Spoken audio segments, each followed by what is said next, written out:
Hi welcome back to my channel. ఈరోజు కథ మూగ మనసులో 7వ భాగాన్ని వినేద్దాం. పొద్దున్నే 4 గంటలు అవుతుంటే లలిత్ లేచి ఉంగాలు కొట్టుకుంటూ ఆడుకుంటున్నాడు. వారి కదలికలకి స్పందనకి మెలకువ వచ్చి వాడి బుగ్గల మీద ముద్దు పెట్టుకుంటూ అటు పక్కనున్న వర్షాన్ని చూస్తుంది. లలిత్ వాడి చేతులతో వర్షాన్ని తడుతున్నాడు. తన మటుకు పక్కన బాంబులు పడ్డా లేవనట్టు పడుకుంది.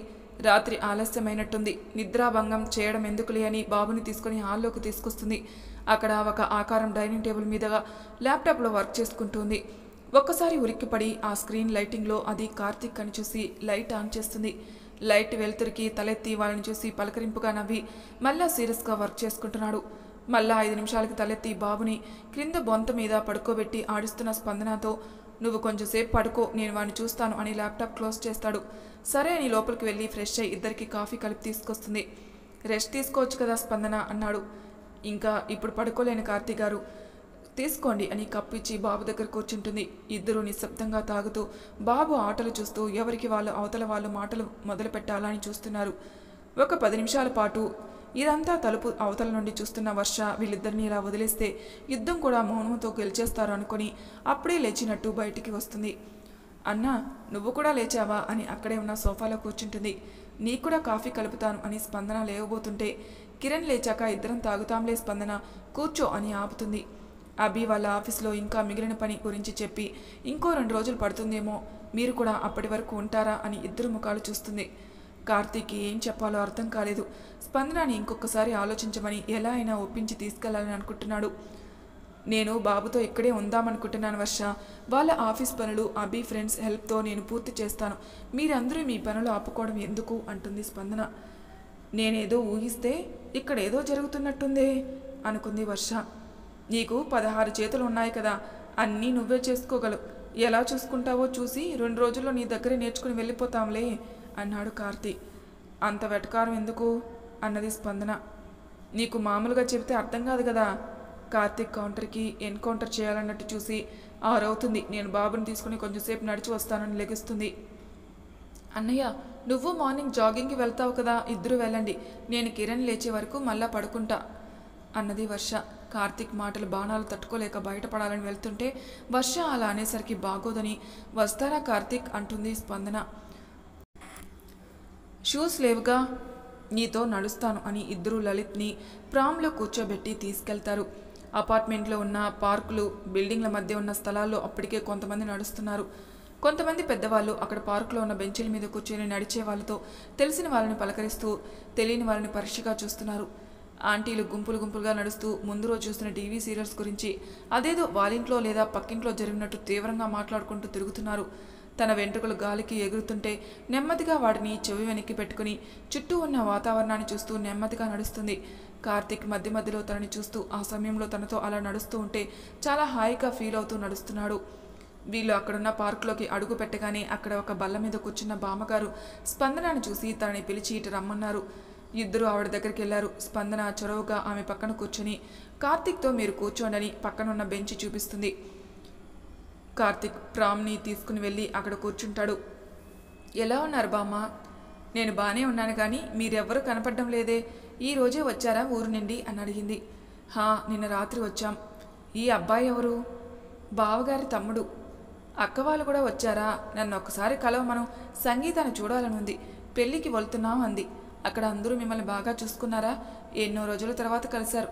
అక్కడ ఇంకొన్ని రోజులు ఉండాల్సింది కదా, మనవన్ని చూసి అక్కడే ఉండమని వాళ్ళు అడగలేదా అని ఆపకుండా ప్రశ్నలు వేస్తున్న బామ్మగారికి స్పందన ఏమి సమాధానం చెబుతుందని తను కూడా స్పందన వైపు చూస్తూ తన సమాధానం కోసం చూస్తూ ఉన్నాడు.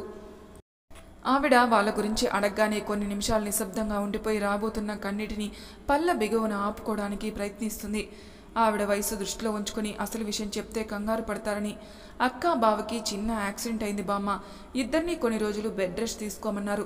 ప్రయాణం చేయడం మంచిది కదని వాళ్ళని అక్కడే ఉంచాం. వాళ్ళతో పాటు బాబును కూడా చూసుకోవాలంటే ఇబ్బందిని నాతో తీసుకొచ్చాను. ఏంటి అమ్మాయి నువ్వు చెప్పేది? యాక్సిడెంట్ అవ్వడం ఏంటి? ప్రమాదం ఏమీ లేదుగా? లేదు బామ్మ, చిన్నదే, బాగానే ఉన్నారు. పోనీలేమ్మా, ఒక్కసారి కంగారుగా అనిపించింది. మళ్ళా ఏదో గుర్తొచ్చినట్టు, అదేంటి అమ్మాయి, చిన్న పిల్లాన్ని తల్లి దగ్గర నుండి తీసుకురావడం ఏంటి? అది అది అని నసుకుతుంటే, నువ్వన్నా వాళ్ళు ఎలా పంపించారు అని బాబు ఒకసారి ఇటురా నాయనా అని కార్తీని పిలిచింది. బాబు వీళ్ళిక్కడికి వచ్చిన దగ్గర నుండి సంగీత తిను నాతో బాగా కలిసిపోయారు. పెద్దదాన్ని మనసు ఊరుకోక చెబుతున్నానయ్యా. ఏం జరిగిందో తెలీదు. చిన్న పిల్లాన్ని పెట్టుకుని ఒంటరి ఆడపిల్ల ఎలా నెట్టుకొస్తుంది?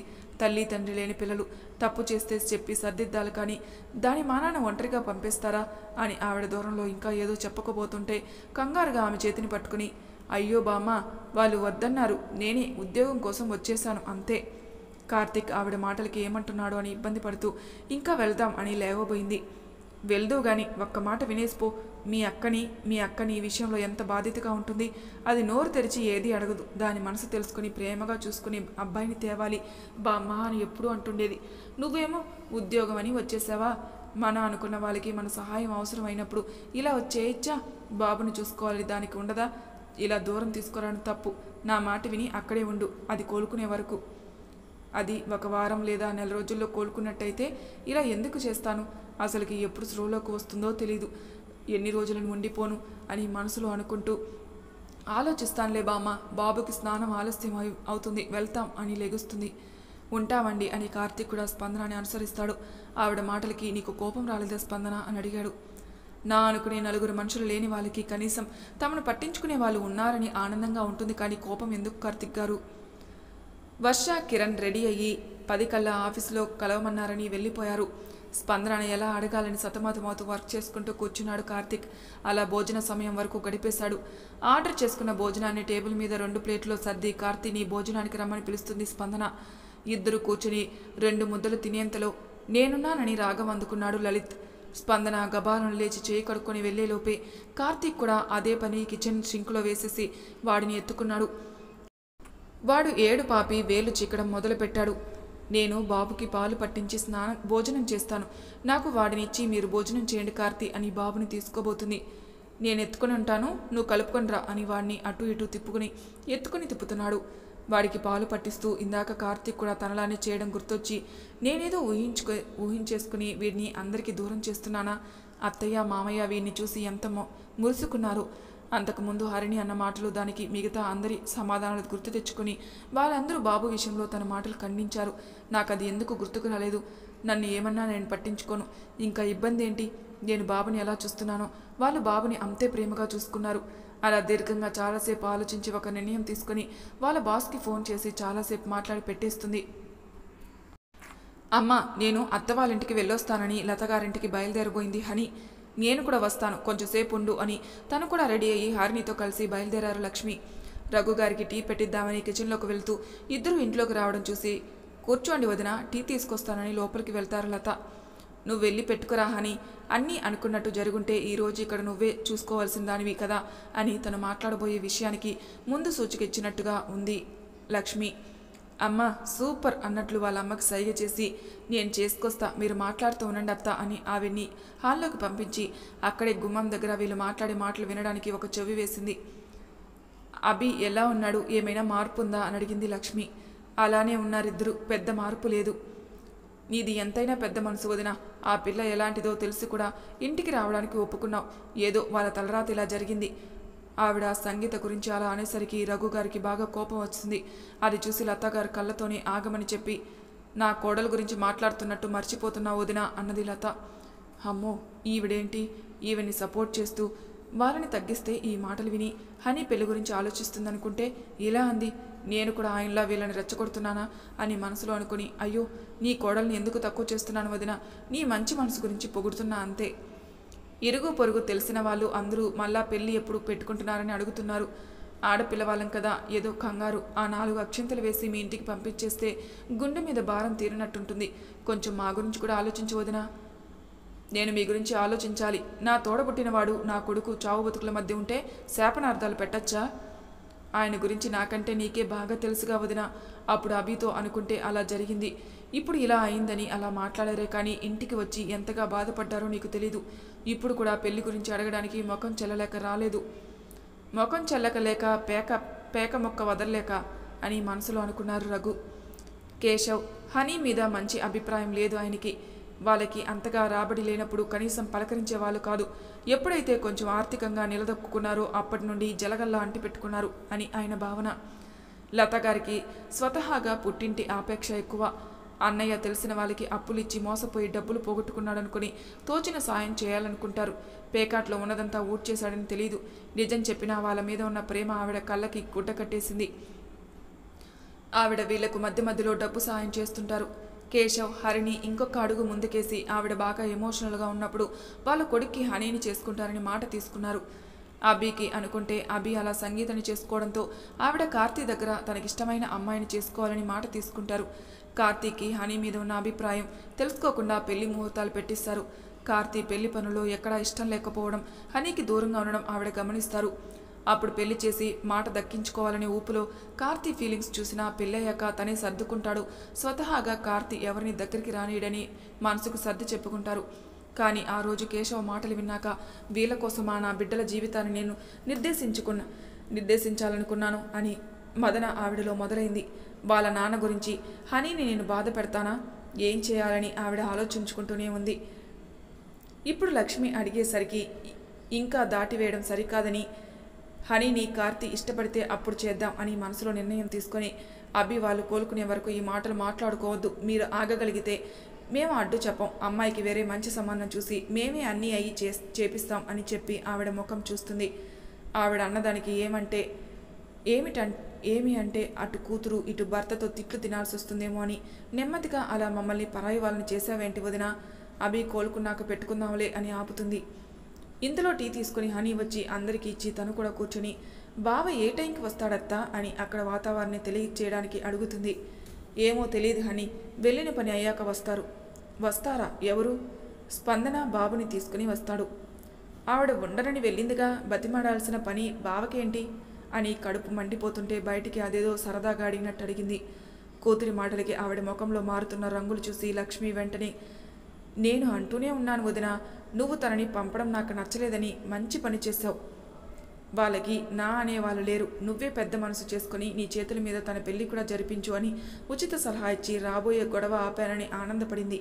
అసలుకే అయోమయంగా ఉన్న ఆవిడికి లేని ఆలోచన ఇచ్చినట్టు తెలుసుకోలేకపోయింది. ఇంకా ఉంటే ఏదో ఒక మాట అనుకోవాల్సి వస్తుందని ఇంకా వెళ్తామని కదిలారిద్దరు. స్పందన కార్తీక్ దగ్గరకు వచ్చి, కొంచెంసేపు బాబు దగ్గర కూర్చుంటారా, నేను ఆఫీస్కి వెళ్ళాలి, రెడీ అవుతాను, అర్జెంట్ పని ఉందని అడిగింది. అలాగే అని బాబు దగ్గర కూర్చుని వర్క్ చేసుకుంటూ, అర్జెంట్ పనా అన్నాడు. అంటే ఈ రోజు నుండే పెట్టేసిందా పని చేయడం? నేను ఇంకా ఏమని అడగాలి, ఒక్కసారి నాతో విషయం చెప్పి అప్పుడు తన డెసిషన్ వాళ్ళ మేనేజర్కి చెప్పొచ్చు కదా అని తెగ తిట్టుకుంటూ ఉన్నాడు. ఇంతలో స్పందన చక్కగా తలస్నానం చేసి డ్రైయర్తో తలారబెట్టుకుని జీన్స్ పైన కాటన్ హ్యాండ్స్ ఉన్న టాప్ వేసుకుని హెయిర్కి చిన్నగా క్లిప్ పెట్టుకొని వదిలేసుకుని వస్తుంది. మేడం గారు టిప్ టాప్గా రెడీ అయ్యి మరీ వెళ్తుంది. ఏం నిర్ణయం తీసుకుందో కూడా నాకు చెప్పలేదు అని మనసులో ఏదో తిట్టుకుందామని ప్రయత్నిస్తున్నాడు. కానీ అలవాటు లేక తిట్లు కూడా తెలియడం లేదు. చిన్న పిల్లాడు చాక్లెట్కి కలిగినట్టు ముఖం పెట్టుకుని తన్ని చూసి చూడనట్టు చూస్తున్న కార్తీక్ని చూసి మనసులో నవ్వుకుంటూ, నాకు ఆఫీస్కి వెళ్ళి రావడానికి ఎంత లేదన్నా 3 గంటలు పడుతుంది, మీరొక్కరే బాబుని అంతసేపు చూసుకోగలరా కార్తీ, నాతో రండి అని చెప్పచ్చుగా. అది మటుకు అడగదు, ఏమీ చెప్పదు అని కొనుక్కొని అంతసేపు ఆపలేనేమో, పోనీ నేను బాబు నీతో రామా, నీకు ఇబ్బంది లేకపోతే అన్నాడు. ఇబ్బంది ఏముంది, క్యాబ్ వస్తుంది, రెడీ అయ్యి రండి, బాబుకి కావాల్సినవి తీసుకొస్తా అని వెళ్తుంది. ఇద్దరు బాబుని తీసుకుని ఆఫీస్కి వెళ్తారు. దారిలో స్పందన ఎక్కడ చదివింది, దేని మీద పని చేస్తుందో అడిగి తెలుసుకున్నాడు కార్తీ. బయట రిసెప్షన్ దగ్గర బాబుని కార్తీక్ ఇచ్చి కొంచెంసేపు ఇక్కడే ఉండండి, నేను మా బాస్ని కలిసి వస్తానని వెళ్ళింది. బాబుని భుజం మీద ఉంచుకొని కొంచెంసేపు చైర్లో కూర్చుని కొంచెంసేపు అక్కడే ఒక పక్క అటు ఇటు తిరుగుతున్నాడు. ఆఫీస్లో కాఫీ స్మోక్ బ్రేక్ కోసం బయటికి వెళ్ళే అమ్మాయిలు అబ్బాయిలు ఎవరో తెలియక చాలా హ్యాండ్సమ్గా ఉన్నాడని చెవులు కొరుక్కుంటూ వెళ్తున్నారు. వీళ్ళందరి చూపులు తట్టుకుంటూ చాలాసేపు చూశాక చేతిలో ల్యాప్టాప్ బ్యాగ్ పట్టుకుని బయట సెక్యూరిటీ అతనికి పర్మిషన్ లెటర్ చూపించి ఇంకా వెళ్దామా అని అంటుంది కార్తీతో. అప్పటి వరకు తనని కవ్వించడానికి విషయం చెప్పకుండా రెసిగ్నేషన్ ఇచ్చి రావడానికి వచ్చి ఉంటుందని అనుకుంటున్నాడు కార్తీ. ఎప్పుడైతే బ్యాగ్తో వచ్చిందో ఇంకా రాదు అన్న మాట అని అనుకుని చాలా కోపం వస్తుంటే తన వైపు చూడకుండా బాబుతో ముందుకు నడుస్తూ వెళ్ళిపోయాడు. ఇద్దరు క్యాబ్ కోసం ఎదురు చూస్తుంటే లత గారు కార్తీక్ ఫోన్ చేసి ఎలా ఉన్నారో కనుక్కొని ఎప్పుడు వస్తారని అడిగారు. ఆవిడికి ఏం సమాధానం చెప్పలో తెలియక, ఇదిగో స్పందనని అడుగు అని ఫోన్ తన చేతికిచ్చాడు. స్పందన ఫోన్ పట్టుకుని పక్కకెళ్ళి ఆవిడతో మాట్లాడి ఫోన్ కార్తీక్ ఇస్తుంది. లత గారు కార్తీక్తో మామూలుగానే మాట్లాడి పెట్టేస్తుంది. స్పందన చెప్పే విషయం అమ్మ విని తనని కోప్పడుతుందనుకుంటే ఇద్దరు చాలా కూల్గా మాట్లాడుతున్నారేంటిటా. ఏం చెప్పి ఉంటుంది, ఒకసారి అడగనా అని. నేనంటే తనకి లెక్కలేదు, నాకెందుకు చెబుతుంది అని మళ్ళా సీరియస్గా ఫేస్ పెట్టుకుని కూర్చుంటాడు. క్యాబ్ రాగానే ఇద్దరు క్యాబ్ బ్యాక్ సీట్లో కూర్చుంటారు. స్పందన తన బ్యాగ్ అంతా వెతుకుతూ ఉంది. ఏమైనా మర్చిపోయావా అన్నాడు కార్తీ. లేదు, దొరికింది మీకిద్దామని అని కార్తీ చేయి చాపి చేతిలో ఒకటి పెడుతుంది. ఇదా? అదే, అటు మొన్న లలిత్కి వేశాం, మొన్న నాకు, ఈరోజు మీకు అవసరమైందని పక్కపక్క నవ్వుతుంది. నిన్ను అని నవ్వుతున్న తనని ఎంతో ఇష్టంగా చూస్తూ తన నవ్వుతో శృతి కలుపుతాడు. ఇద్దరు నవ్వు ఆపుకున్నాక కార్తీ వైపు చూసి, ఇంటి దగ్గర నుండి పార్ట్ టైం వర్క్ చేయమని రిక్వెస్ట్ చేశారు మా బాస్, అందుకే ల్యాప్టాప్ కోసం తీసుకొచ్చాను. మీకు ఇక్కడ ఏమైనా పని ఉంటే అది అవ్వగానే వెళ్ళిపోదాం అంది. స్పందన చెప్పిన మాటలకి తన చేయి తన చేతిలోకి తీసుకుని చాలా థ్యాంక్స్ ఒప్పుకున్నందుకు అని ఆ చేయి అలా పట్టుకుని కూర్చుని ఉన్నాడు. కార్తీ అప్పటి వరకు పడిన తపన తన పట్టులో తెలుస్తుంటే నెమ్మదిగా చేయి వెనక్కి తీసుకుంది స్పందన. మరి తర్వాయి భాగంలో ఏం జరుగుతుందో నెక్స్ట్ ఎపిసోడ్లో తెలుసుకుందాం. అంతవరకు నా ఛానల్ని సబ్స్క్రైబ్ చేయని వాళ్ళు ప్లీజ్ సబ్స్క్రైబ్ చేసుకోండి, లైక్ చేసి షేర్ చేయండి, మీ అభిప్రాయాలు నాకు కామెంట్ రూపంలో తెలియజేయండి. Thank you for listening.